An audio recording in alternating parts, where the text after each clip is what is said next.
जी अस्सलाम वालेकुम students. Endocrine physiology में हमारा जो नेक्स्ट टॉपिक है वो है जी vertebrate endocrine system.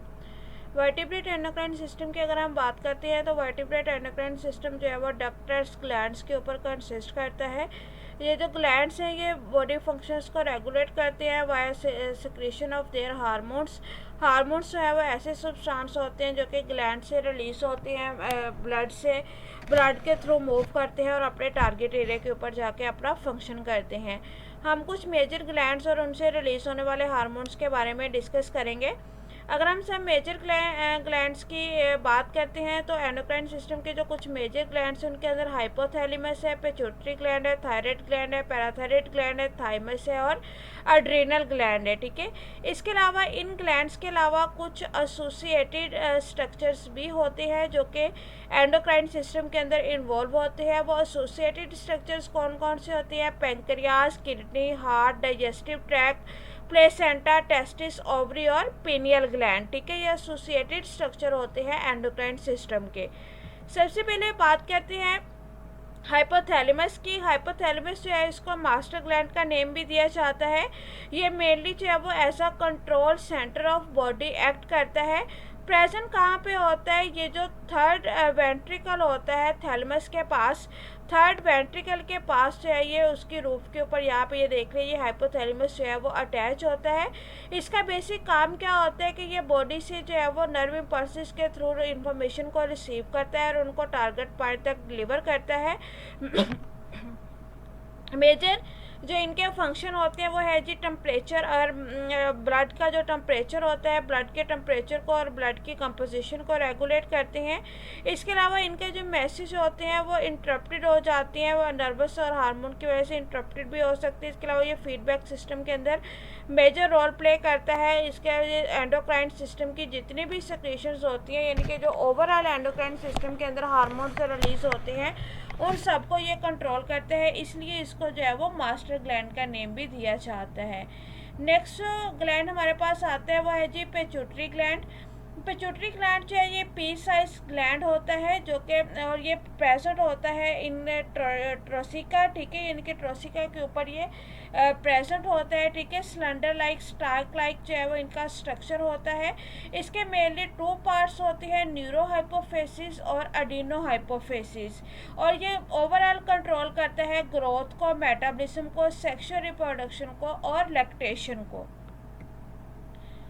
Pituitary gland की अगर हम पार्ट की बात करते हैं तो जो न्यूरो हाइपोफेसिस पार्ट है, न्यूरो हाइपोफेसिस पार्ट को स्मॉल पोस्टीरियर लोब भी कहते हैं। ये जो है हार्मोन्स को स्टोर करता है। इसके अलावा कौन कौन से हार्मोन्स होते हैं? इनके अंदर ऑक्सीटोसिन हार्मोन होता है और एंटी डाययूरेटिक हार्मोन होता है। अगर हम बात करते हैं अडीनो हाइपोफेसिस की तो अडीनो हाइपोफेसिस इसकी लार्ज एंटीरियर लूब है। इनके अंदर से जो हार्मोन रिलीज होते हैं वो है जी growth hormone, thyroid stimulating hormone, adrenocorticotropic hormone होता है। इसके अलावा लुटिनाइजिंग हार्मोन होता है, फॉलिकल स्टिमुलेटिंग हार्मोन होता है, मेलानोसाइट स्टिमुलेटिंग हार्मोन होता है और प्रोलैक्टिन हार्मोन होता है जो कि इस पार्ट से रिलीज करवाया जाता है। ठीक है, अब अगर हम इनके फंक्शंस की बात करें तो अंटीरियर पिट्यूटरी यानी कि न्यूरो हाइपोफेसिस से जो हार्मोन रिलीज होता है ऑक्सीटोसिन। ऑक्सीटोसिन का मेजर इफेक्ट ये होता है कि ये यूट्रस वाल की जो कंट्रैक्शंस होती है ड्यूरिंग बर्थ प्रोसीजर, ये उस वाल की कंट्रैक्शन को कंट्रोल करता है। इसके अलावा ये ब्रेस्ट सेल की कंट्रैक्शन को भी कंट्रोल करता है। इसके अलावा एंटी डाययूरेटिक हार्मोन होता है जो कि एक्सेस यूरिन प्रोडक्शन को कंट्रोल करता है। ग्रोथ हार्मोन होता है जो कि जनरल बॉडी ग्रोथ को कंट्रोल करता है। इसके अलावा ACTH हार्मोन होता है जो कि एड्रीनल कॉर्टेक्स को कंट्रोल करता है और ये हार्मोन रिलीज करता है। TCH हार्मोन होता है थायराइड स्टिमुलेटिंग हार्मोन जो कि थायराइड ग्लैंड को कंट्रोल करता है।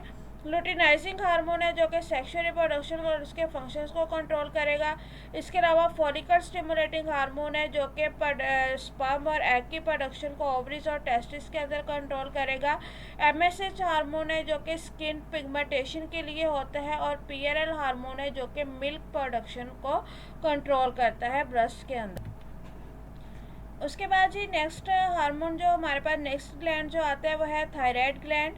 थायराइड ग्लैंड जो होते हैं ये नेक के एंटीरियर पार्ट के पास मिडिल में प्रेजेंट होता है, लेरिंग्स के नीचे और ट्रेकिया के फ्रंट पे ये प्रेजेंट होता है। शेप की बात करें तो ये बटरफ्लाई शेप होता है। इसकी 2 लूप्स होती है जो कि एक एस्टिमस के थ्रू आपस में कनेक्टेड होती हैं। साइज़ का अगर हम बात करें तो पबर्टी और प्रेगनेंसी के दौरान इसका जो साइज़ होता है वो डिक्रीज हो जाता है। नॉर्मल में इनका जो साइज़ होता है वो स्मॉल होता है।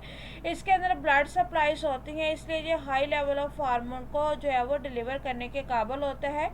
इससे जो हार्मोन रिलीज होते हैं वो होते हैं जी थायरोक्सिन हार्मोन और ट्राईआइडोथायरोक्सिन हार्मोन, ठीक है। इसके अलावा कैल्सिटोनिन हार्मोन रिलीज होता है जो कि कैल्शियम और फास्फेट के होमोस्टेसिस के अंदर इन्वॉल्व होता है।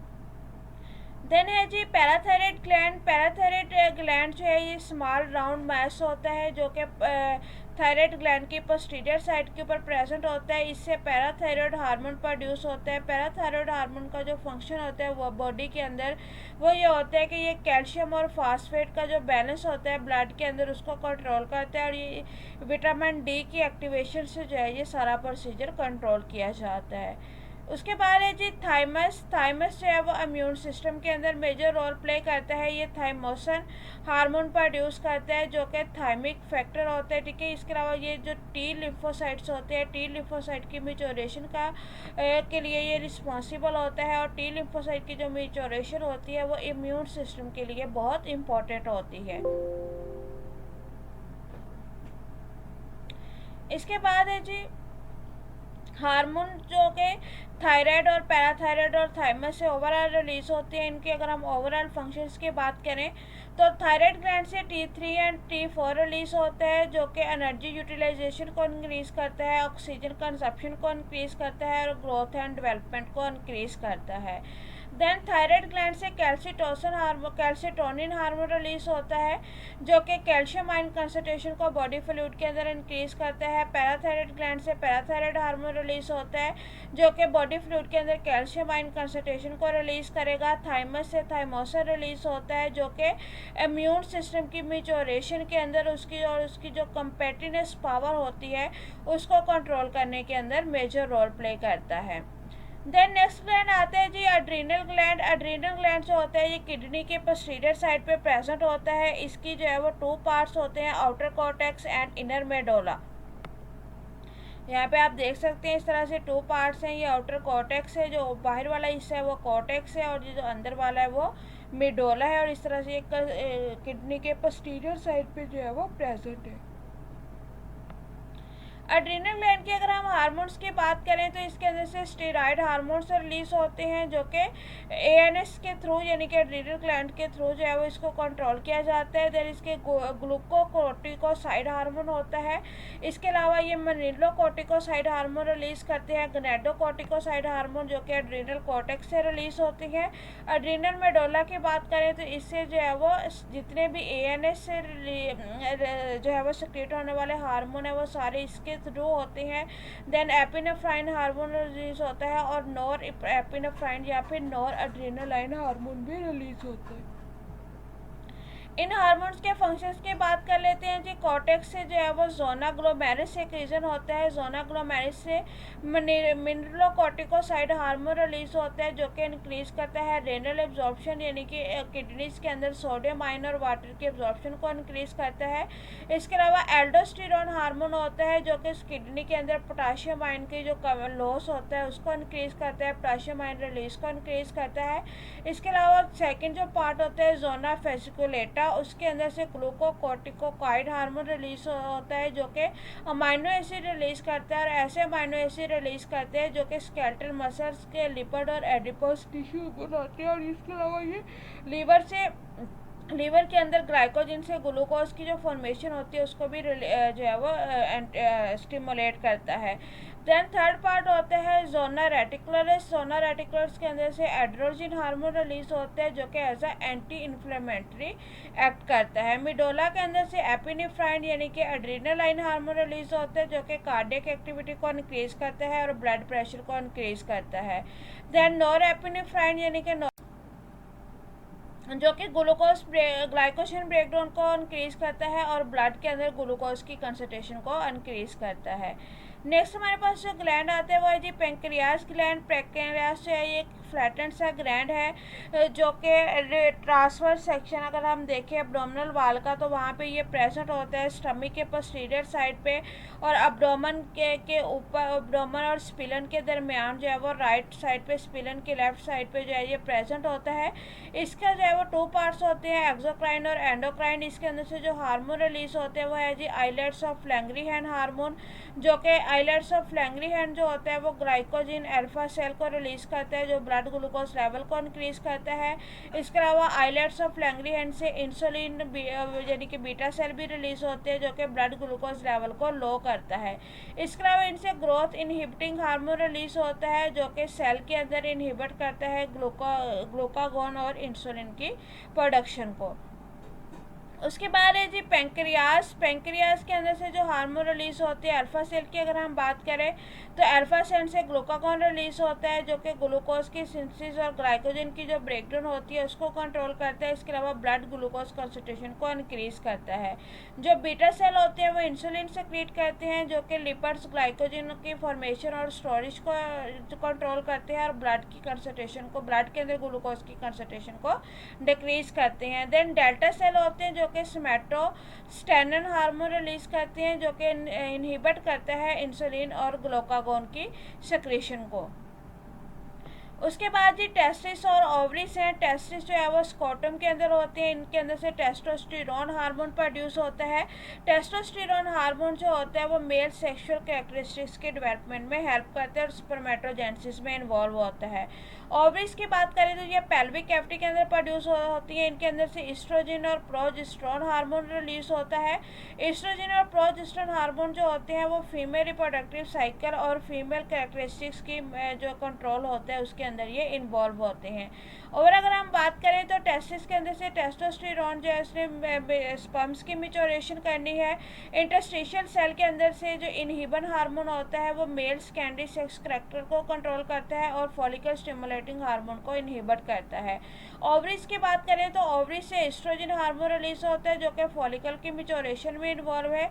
फॉलिकल सेल से इनहिबिन हार्मोन रिलीज होता है जो कि फीमेल सेकेंडरी कैरेक्टरिस्टिक्स को जो है वो कंट्रोल करता है और एफएसएच हार्मोन को इनहिबिट करता है। कॉर्पस ल्यूटेम से प्रोजेस्टेरोन हार्मोन रिलीज होता है जो कि यूट्रस को रेडी करता है इम्प्लीमेंटेशन के लिए, यानी कि बेबी को कंसीव करने के लिए।